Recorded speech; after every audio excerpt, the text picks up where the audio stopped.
पत्रकार पत्रकार परिषद लेने का मकसद ये है कि ये पार्टी यहाँ और महाराष्ट्र में लॉन्च हुई है और प्रदेश अध्यक्ष मैं हूँ। शेख खलील अहमद चौधरी के नाम से मेरा नाम है।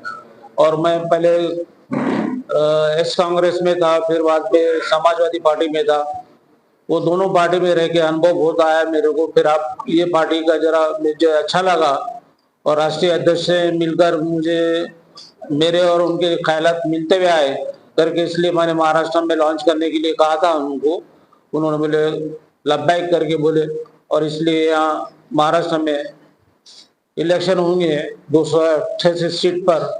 तो हम उम्मीदवार जो भी मांगेगा टिकट, लेडीज मांगेंगे लेडीज को टिकट देंगे और हर समाज के लोगों को देंगे हम। ऐसा नहीं कि एक समाज को देंगे हम, उसमें कोई भेदभाव नहीं रहेगा। और जो भी आवाज उठाने के रहेंगे, जुल्म होगा, जिस अत्याचार होगा लोगों के ऊपर, उससे उसके पीछे हम खड़े रहेंगे आधी रात को। ऐसा नहीं कि भाई बोल देने का कि हुकूमत को कि भाई जो दंगल फिसाद कर रहे हैं तो उनको क्या देखना, देखो उसमें दंगल फिसाद के अंदर ऐसा हो जाता है कि बेकसूर अंदर चल जाता और कसूरवार बाहर रहते हैं। ये नहीं होना चाहिए, जुल्म नहीं होना चाहिए। एक अच्छी सी फैमिली, अच्छी से लोग जो रहते हैं। आजकल देखिए कोर्ट अलग हो गया और हुकूमत अलग हो गई है, तो कहीं पर भी बुलडोजर चलता है। अभी देखिए औरंगाबाद शहर के अंदर जो प्लान डीपी प्लान चालू हुआ, उसमें कईयों के घर चल जा रहे। इसका कसूरवार कौन था? कसूरवार बोले तो कॉर्पोरेशन है। जब इलीगल घर बन रहा है तो वहां क्यों बना दे रहे तुम? इलीगल घर नहीं बने देना चाहिए ना। भ्रष्टाचार कॉर्पोरेशन ही कर रही थी। आप भी लड़ने वाले इलेक्शन? नहीं, मैं इलेक्शन नहीं लड़ूंगा। मैं इलेक्शन लड़ाऊंगा कितने जगह पे महाराष्ट्र में जितने भी जो 288 सीट जो है महाराष्ट्र में, अदर सब स्टेट के जो भी लोग आएंगे हम सभी को टिकट देंगे। एजेंडा क्या है? एजेंडा हमारा ये है कि भाई ये जो जुल्म हो रहा है, एक बलात्कार हो रहे दिन पे दिन, कोई सुरक्षा नहीं है, उसके लिए आवाज उठाएंगे हम।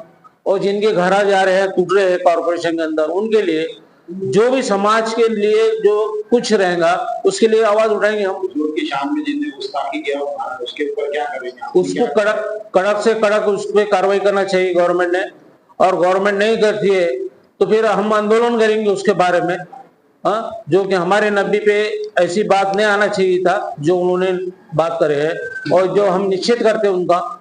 और उनको महाराष्ट्र की हुकूमत से भी हम अपील करते हैं कि जो सीएम शिंदे ने कहा कि मैं उनकी तरफ से हूँ, ये गलत कहा। एक आदमी से थोड़ी महाराष्ट्र चलता है। वो महाराष्ट्र जो बोलेगा तो उसके लिए सपोर्ट में खड़े हो जाएंगे। अरे जिसपे रेप हो रहा है, जिसकी बच्ची को रेप हो रहा, उसके पीछे शिंदे साहब ने बोलना चाहिए था ना कि हम उसको पकड़ेंगे, हम उसको सजा देंगे फांसी की। तो ये बात होती है। ये बात थोड़ी ऐसी होती है कि ये इश्यू को उठाकर बोलने का है। जातिवाद नहीं होना है। हिंदुस्तान में अमन और सुकून रहना चाहिए और सब भाई भाई है इस भारत के अंदर। चाहे वो दलित भाई हो, चाहे मुसलमान भाई हो, कोई बाहर का आदमी नहीं है, कोई पाकिस्तानी नहीं है, कोई बांग्लादेशी नहीं है। इस देश में यहाँ के ही लोग हैं। जमात के साथ जाएंगे क्या? किसके साथ? जमात अगर वो इलेक्शन की उठी करते होंगे तो हमारे सामान आते होंगे तो हम जाएंगे उनके साथ। कांग्रेस किसी के भी साथ जाने तैयार, पर हमारे एजेंडे में बैठेंगे तो कांग्रेस के साथ हम युति नहीं करेंगे, क्योंकि कांग्रेस कुछ नहीं कर रही अभी सत्ता में होते हुए भी। अभी ये राहुल गांधी ने भी क्या कहा, अभी तक कुछ कहा सरकारी दौलत संगठन के बारे में? आवाज उठाए उनके लोगों ने? कुछ नहीं उठाए। ये सरस राष्ट्रीय अध्यक्ष कौन है पार्टी की? ये पार्टी कहाँ से है? ये पार्टी कहाँ की है? उत्तर प्रदेश की है। हाँ, प्रेस नोट के अंदर दिया हुआ है सब पूरा। विधानसभा को देखते हुए अपनी पार्टी अनाउंस की? ऐसा नहीं, ऐसा नहीं है, क्योंकि यहाँ ये देखने में आया है कि जो छोटी छोटी पार्टियां हैं वो अपना वोट बैंक के लिए या कुछ पैसों के लिए, अपनी सत्ता चलाने के लिए ये करते हैं। ऐसा कुछ भी नहीं हमारा मकसद ये है कि जुल्म जहाँ होता है वहाँ आवाज उठाना है हमारे। इसके लिए ये पार्टी को यहाँ हमने लेके आए महाराष्ट्र में। और महाराष्ट्र में जो अभी मालेगांव के अंदर, पहले अभी देखिए मालेगांव के अंदर भी 2 MM का खासदार है, वो आमदार है मुफ्ती साहब।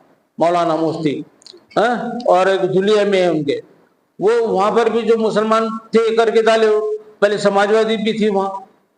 ऐसा है, हर जगह रहती, जो भी पार्टियां रहेंगी हम हमारे मुद्दे के हिसाब से जुल्म के साथ हमारे साथ रहेंगे, और किसी पे भी अन्याय नहीं होना चाहिए, चाहे बाबा साहब के दलित भाइयों पे नहीं होना चाहिए, उनको भी सुरक्षा मिलना चाहिए। और जहां तक मेरा ये सवाल आता, औरंगाबाद शहर में जितने भी इलीगल कामों को परमिशन नहीं देना चाहिए, इलीगल कामों को गवर्नमेंट ने, यहाँ की कॉर्पोरेशन ने रोकना चाहिए। जब टैक्स ले रही है तो फिर उसको इलीगल क्यों बोला जाता, उसको लाइट नल सब दिए जाते हैं, फिर उसको बोलते कि नहीं ये हमारे प्लान के अंदर उसको तोड़ना पड़ेगा।